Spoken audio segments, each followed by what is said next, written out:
माँ मुझे अपने आंचल में छुपा ले, गले से लगा ले कि तेरे बिना कोई नहीं।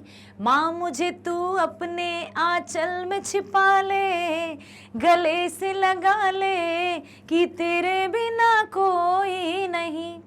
अब आपने सुना ना कि जब बच्चे को माँ की ज़रूरत होती है तो उसके कहने से पहले ही माँ आंचल फैलाकर अपनी सारी ममता, अपना सारा वात्सल्य अपने बच्चों पर, अपने संतानों पर लुटा देती है।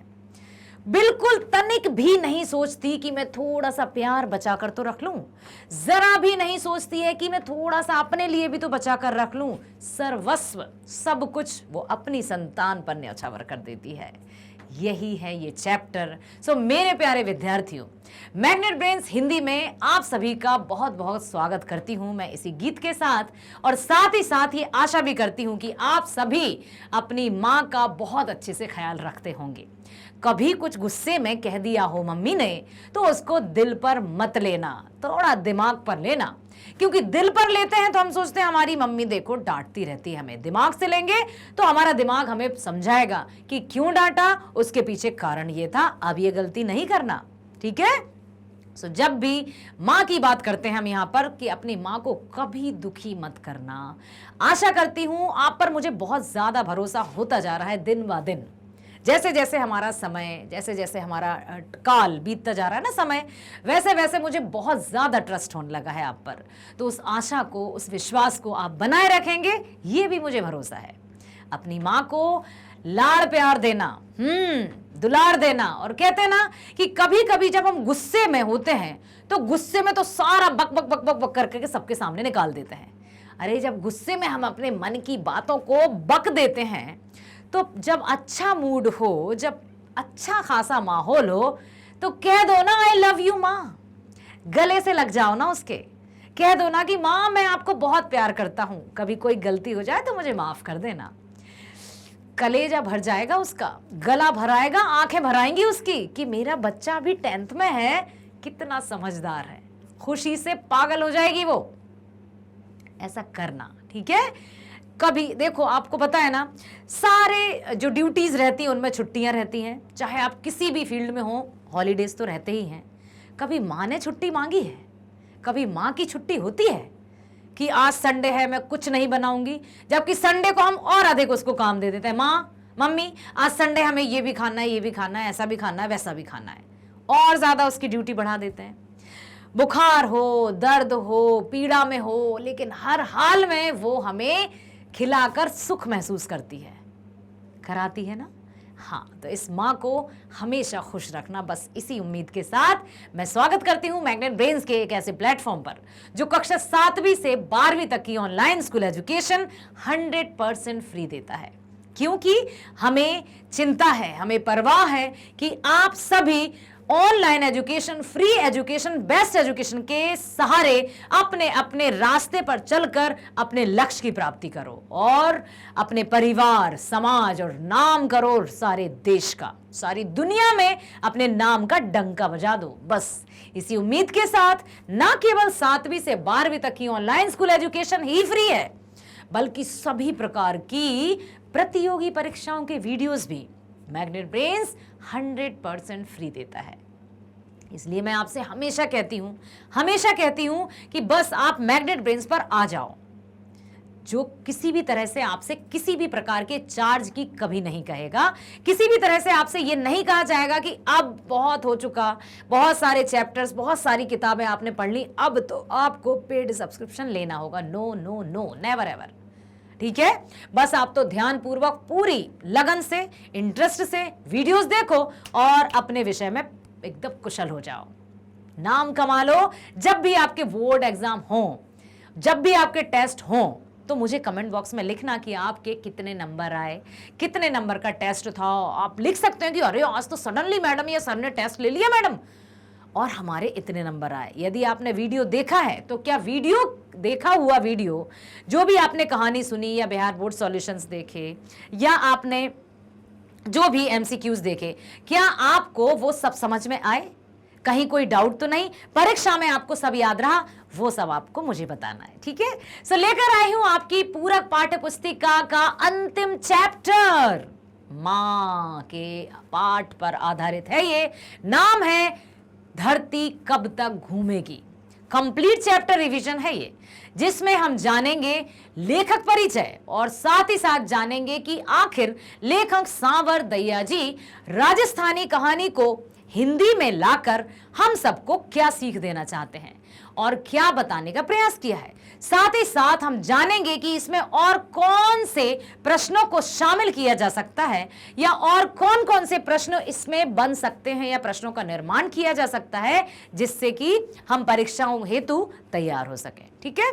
सो आ जाओ मेरे साथ पूरी इंटरेस्ट के साथ, पूरी एकदम 100% कंसंट्रेशन के साथ चलते हैं लेखक जीवन परिचय की ओर। सांवर दहिया जी, जन्म हुआ था बीकानेर में 10 अक्टूबर सन 1948, मृत्यु हुई थी 30 जुलाई सन 1992 और हिंदी में अनुवाद इन्होंने स्वयं ने ही किया है। धन्य है आप। हम तो हर एक भाषा के हर एक रचनाकार साहित्यकार को नमन करते हैं, हृदय से आभार व्यक्त करते हैं कि उनकी इन रचनाओं के माध्यम से हमें प्रतिदिन प्रतिपल कुछ ना कुछ सीख मिलती है। और कहते हैं ना, जो सीखता रहता है वही बेहतर से बेहतरीन बनता जाता है। लर्नर कहते हैं ना, learning is life long process. सीखना जीवन पर्यंत प्रक्रिया है जो कभी थमती नहीं है। हम भी लर्नर हैं, आप भी लर्नर हैं, हम भी सीख रहे हैं, आप भी सीख रहे हैं। बस अपने मस्तिष्क को खुला छोड़ो, स्वतंत्र छोड़ो और इंटरेस्टिंग वे में सुना करो, ठीक है? तो इस कहानी का अनुवाद किसी अन्य लेखक ने नहीं किया है, बल्कि इन्होंने स्वयं ही किया है। चित्र में आपको स्पष्ट दिखाई दे रहा है कि मां है और बेटे बहू भी हैं, सामान दे रहे हैं या सामान छीन रहे हैं। कुछ इसी तरह की कहानी है ये। धरती कब तक घूमेगी। धरती इतना बोझ सहती है, सब कुछ करती है, ठीक उसी तरह से एक माँ भी अपनी संतानों के लिए सब कुछ न्यौछावर करती है, वो भी हंसते हंसते। कहा ना मैंने, कभी छुट्टी नहीं होती है, सर्दी गर्मी। क्या मम्मी को गर्मी नहीं लगती? हाँ, किचन में खाना बनाती रहती है, पसीना पोंछ पोंछ कर आपको जी भर के खाना खिलाती है।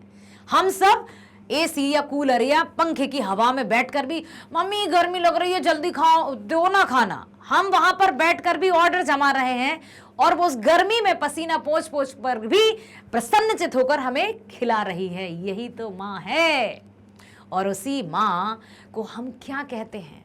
बड़े होकर हम उस माँ की सारी बातें भूल जाते हैं। ओके, माना कि जब हम बिल्कुल अनजान थे, जब हमें नहीं पता था कि उसने हमारे लिए क्या किया, अक्सर ये होता हमें थोड़ी पता है कि क्या किया, वो तो सब माएँ करती हैं। अरे सब माएँ करती हैं तो आप संतान का भी तो फर्ज है ना।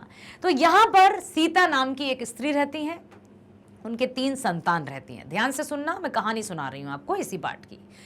एक सीता है, उनके 3 लड़के हैं।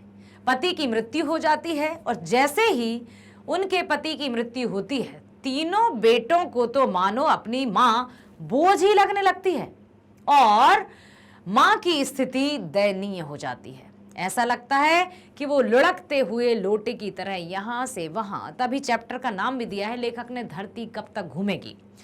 तीनों बच्चे डिसाइड करते हैं, तीनों लड़के जो कि अच्छे खासे कमाऊ पूत थे, अच्छी खासी परवरिश दी थी माँ ने। उन तीनों ने डिसाइड किया कि भाई ऐसा करना। बड़े बेटे कैलाश नाम के थे, उन्होंने कहा कि अब देखो पिताजी तो चल बसे हैं, अब माँ की जिम्मेदारी भी हमें ही उठानी पड़ेगी, जैसे कि बहुत बड़ी बात है। हाँ, कहते हैं ना, किस्मत वाले होते हैं जिन्हें माँ मिलती है, किस्मत वाले होते हैं वो जिन्हें माँ का लाड़ दुलार या माँ की सेवा का अवसर मिलता है। वो किस्मत वाले आपको बनना है, वो किस्मत वाले हमें भी बनना है।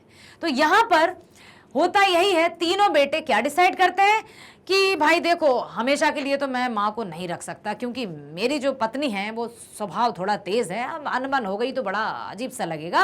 अपना अपना सब पल्ला झाड़ लेते हैं और डिसाइड ये करते हैं कि 1-1 महीना हम माँ को रखेंगे। 1 महीना पूरा हुआ दूसरे बेटे के पास, 1 महीना पूरा हुआ तीसरे बेटे के पास, ऐसे फिर से इस तरह से टर्न या पाली चलती रहती है।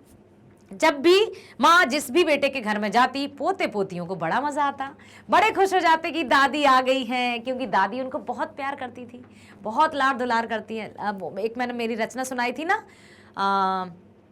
दादी है धरती, दादा है अंबर, हम हैं उनके तारे, करते हैं हमसे प्यार वो इतना, नहीं कोई इसका किनारा, ऐसे चलेगी जीवन की नैया, जैसे हो अमृत की धारा, जैसे हो अमृत की धारा।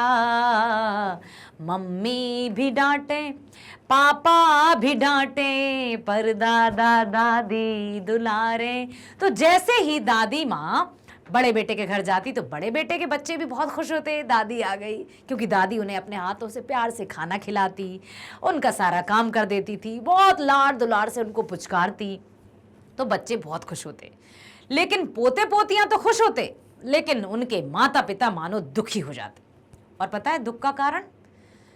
हाँ, माँ जी के आने से पता है घर में कितना खर्च बढ़ गया है, ये ला कर दो, वो ला कर दो, ऐसा दो। अरे बेटा भी सुन सुनकर पक गया, अच्छा ऐसा है, चलो कुछ ना कुछ सॉल्यूशन निकालते हैं। वो दूसरे बेटे के घर गई, नाती पोते खुश, माता पिता दुखी। तीसरे बेटे के पास गई, नाती पोता खुश, माँ बेटे दुखी।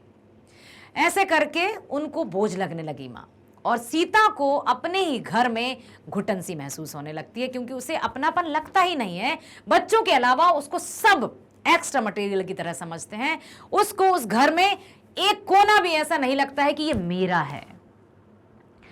स्वतंत्रता से वो सांस भी नहीं ले पाती है। और अब क्या हुआ? अब तीनों बच्चों में फिर मतलब तीनों बेटों में, बहुओं में झगड़े होने लगते। बहुएं भी तरह तरह के ताने देती, उनकी ताने सुनकर सीता अंतर्मन से दुखी होती और यही सोचती कि क्या कहे, आखिर वो किससे कहे, कुछ नहीं कह पाती, किसी से नहीं कह पाती। और बेटी बहुओं के ताने सुन सुनकर वो त्रस्त हो गई, दुखी हो गई, विक्षुब्ध होने लगी। और इसी तरह से बेटों ने फिर क्या निर्णय लिया? अच्छा छोटे, एक काम करते हैं, देखो भाई घर में बड़ी बहस सी बढ़ने लगी है, माँ के आने से घर का माहौल अशांत हो गया है। देखो जरा, जिस माँ ने हमें चलना सब कुछ सिखाया, सब कुछ दिया, वो माँ कलह का कारण बन गई। तो कहते हैं एक काम करते हैं भाई, हम तीनों के तीनों 50-50 रुपए माँ को दे दिया करेंगे, माँ खुद खाना बनाकर खा लेगी।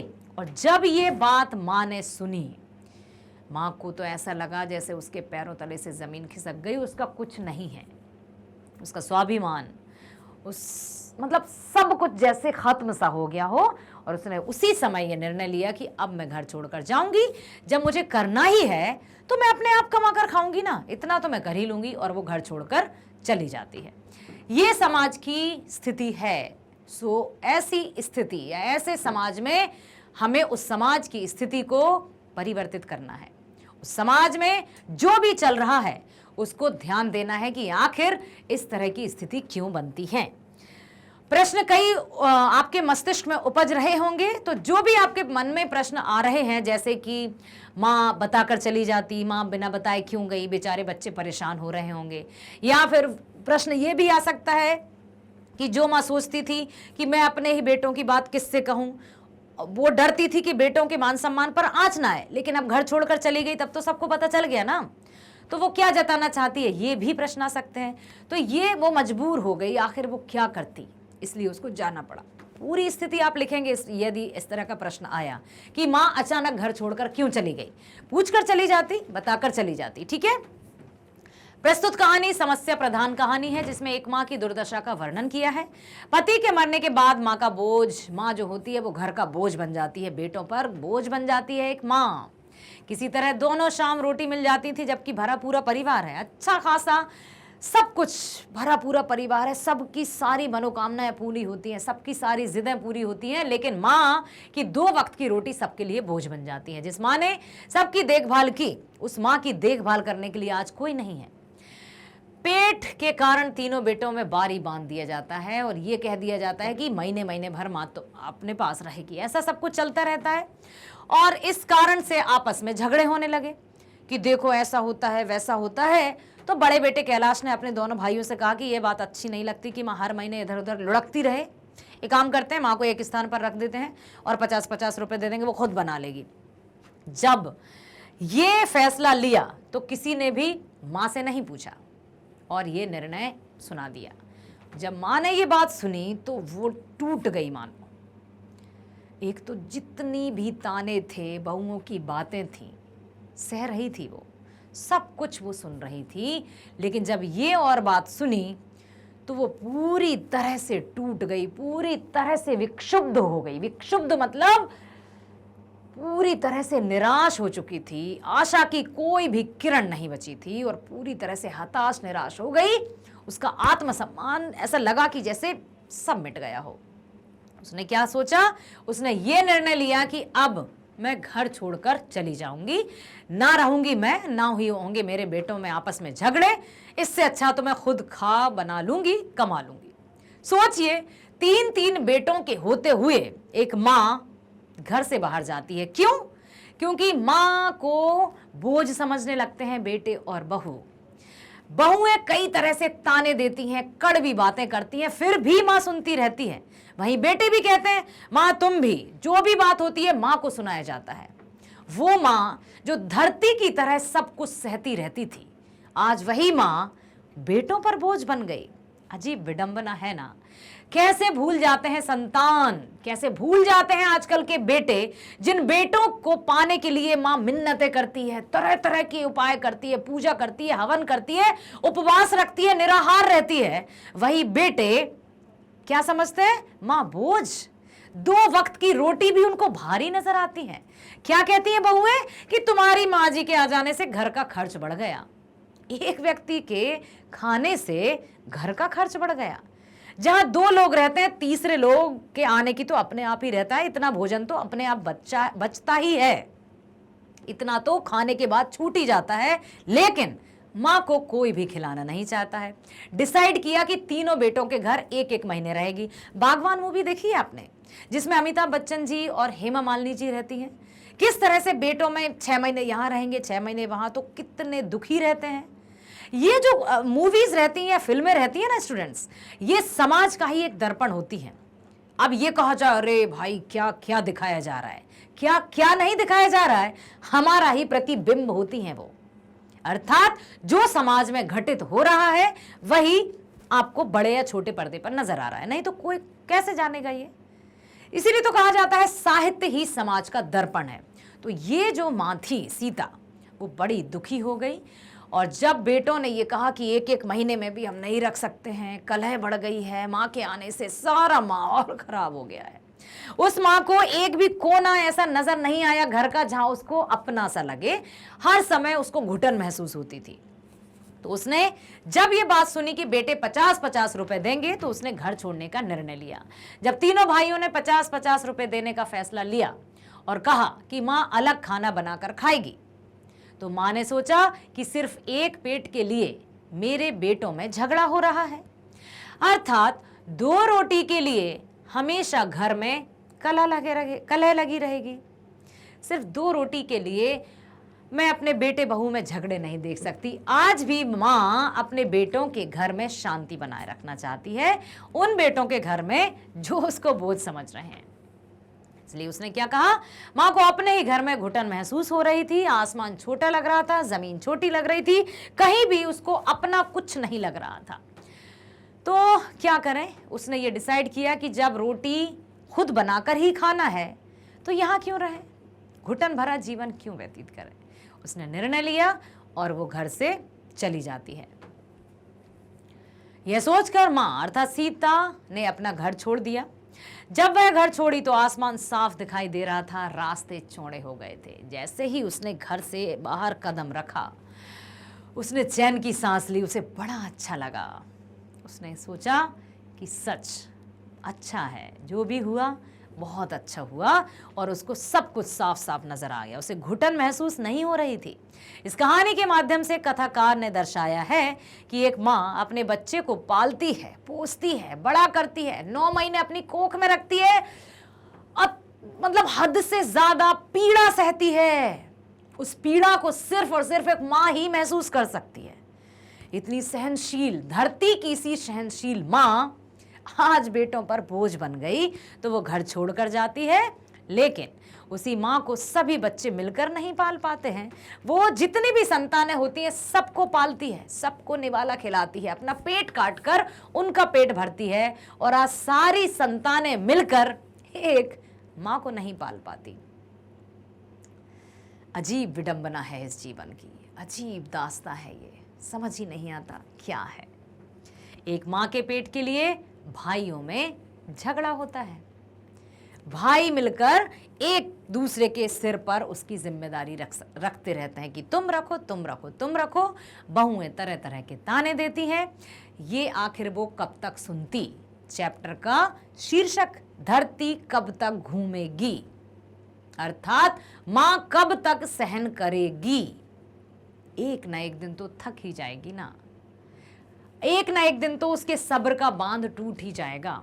क्यों भूल जाते हैं कि जो हम बोते हैं वही हम काटते हैं। यदि हम फसल गेहूं की लगाएंगे और हम सोचें कि मूंगफली आ जाए तो कैसे आएंगी। यदि हम बबूल का पेड़ बोएंगे, कांटे बोएंगे और हम सोचें कि आम के फल प्राप्त हो जाएं तो कैसे हो जाएंगे, नहीं होंगे।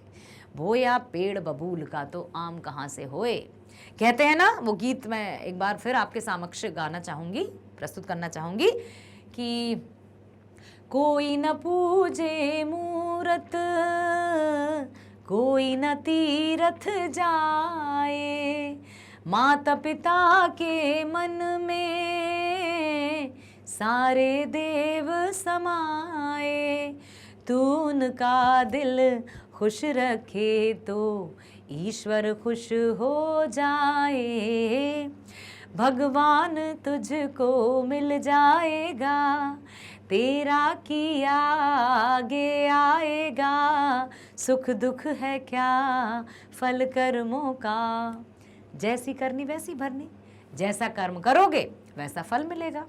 और स्वर्ग नर्क यहाँ वहाँ ना तो जन्म के पहले का किसी को पता है, ना मृत्यु के बाद का किसी को कुछ पता है। जो कुछ भी है जीते जी यहीं प्राप्त हो जाएगा। इसलिए अपने कदम को फूंक फूंक कर रखना है, अपने मन में मानवता की भावना रखना है, माता पिता की सेवा करना है। सेवा मतलब वो ये नहीं कहते कि आप उनके दिन रात हाथ पैर दबाते रहिए। अरे दो मीठे बोल बोल दो ना, खुश होकर कह दो ना कि माँ क्या कर रही हो, आओ खाना खाते हैं। क्या बना ले माँ, आज तुम्हें क्या खाना है। दो प्यार के मीठे बोल ही उसको तृप्त कर देते हैं। तृप्त का मतलब खुश, संतुष्ट कर देते हैं, सेटिस्फाइड कर देते हैं, है ना।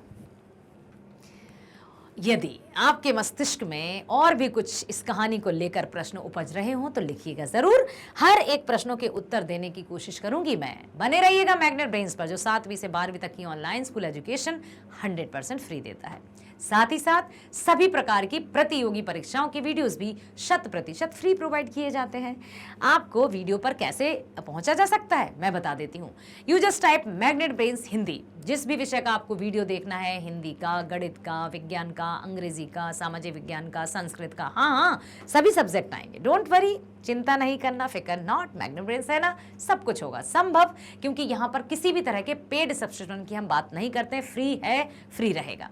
तो जिस भी विषय का आपको वीडियो देखना है जस्ट उसको देख लीजिए। जैसे आपको हिंदी का मान लीजिए वीडियो देखना है तो आपको वर्णिका का देखना है, क्लास 10th गोधुली या क्लास 10th वर्णिका भाग 2, जिस भी चैप्टर का वीडियो देखना है क्लिक कर दीजिए। प्लेलिस्ट पर वेल ऑर्गेनाइज तरीके से सब कुछ सेट है, चिंता नहीं करना। आप बस जाओ, क्लिक करो, वीडियो आपके सामने। और वीडियो बेस्ट तरीके से आपके समक्ष प्रस्तुत किया जाता है। आपकी सारी जो भी क्वेरीज हैं या जो भी आपकी आवश्यकता है उनको ध्यान में रखकर वीडियो रिलीज किया जाता है। उसके बाद भी यदि आपको लगता है कि हमें ये भी होना चाहिए या कुछ भी डाउट्स रहते हैं तो लिखिएगा ज़रूर। वीडियो ध्यान से देखना, हर एक विषय के वीडियोस देखना, ताकि आपको अच्छे से समझ में आ जाए। और आप उनको लाइक भी करना, ओके। लाइक करो, सब्सक्राइब करो और अधिक से अधिक शेयर करो, ताकि आपका और हमारा रिश्ता यूं ही बना रहे और स्ट्रांग होता जाए और हम इसी तरह से एक दूसरे के साथ रहें, ठीक है। सो स्वस्थ रहना है, खुश रहना है, मस्त रहना है, मम्मी का ख्याल रखना है, पापा की बात मानना है, परिवार में सुख शांति की जिम्मेदारी आपकी, क्योंकि आप हो बहुत अच्छे स्टूडेंट्स। मिलते हैं नेक्स्ट वीडियो में। स्वस्थ रहिए, खुश रहिए, बाय बाय, थैंक यू।